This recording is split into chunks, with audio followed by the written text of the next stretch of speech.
Mga kapuso, duwa kalalaki na kuryente sa Molo, isa patay. Samtang spaghetti wire sa Barangay General Hughes, Iloilo City proper, ginakahangawan sa mga residente. Si Kim Salinas nakatutok.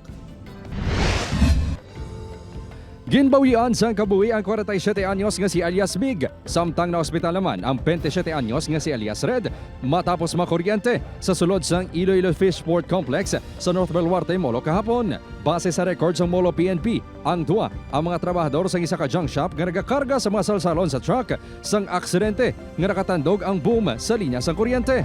Si Big ang ginatudlo nga naga-operate sang boom. Si Red naman ang nagapanghigot sa ila ginakarga. Sunod sa tagdumalahan sang Fishport Complex, ang lugar ang arkilado sa isa ka pribado nga kompanya. Aminado ang tagdumalahan sang Fishport nga wala naka-coordinate sa ila ang tinaw sang junk shop. Kung may pagwaon sila ng mga materials, malisin nga sila sa amin. So, kamo to tabo, wala kami sang nga may howling gilik ng mga tabo. Gintinguan sang news team nga makuhaan sang bahin ang tagdumalahan sang junk shop apang nagpamalibad nga maghatag sang komento. Samtang ginakangawaan sa bilakang mga residente sa Barangay General Hughes, Iloilo City proper, ang nagasilinambod kag nagawayway nga linya sa kuryente. Ginakabalakan man ang risgo sa sunog. Ang mga open wire, amo na ang kadelikado kung mga makurente basi mapatay ta. Good gid nga nagaduko-duko kakag plus mga igo mo ang kuryente sa ulo mo. Napatay na di bala ng ligan nag-aso? Grabing kulba namon mo kayang sin balaga. Pebrero pa subong nga tuig sang ginpalabot sang barangay ang reklamo.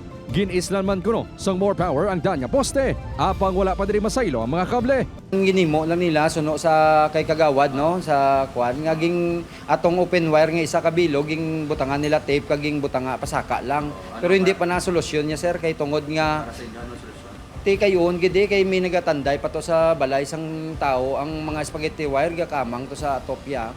Sunod sa more power, nagapadayon na ang ila rehabilitation works sa mga kabaranggayan. Ang solusyon na as of this moment, ang itong mga linya, ihigot na siya, i-tie up na siya para nga ang mga bundles of wires kanisa hindi na magsangya tabi sa mga atop. Sunod naman sa isa ka eksperto, ang lawas ang tao ang pwede magserbe nga conductor sang kuryente. Kagini ang nagaigo sa tigipusoon nga sama-sami ginatunaan sang kamatayon. So, i-report din na natin yun kung may makita kita.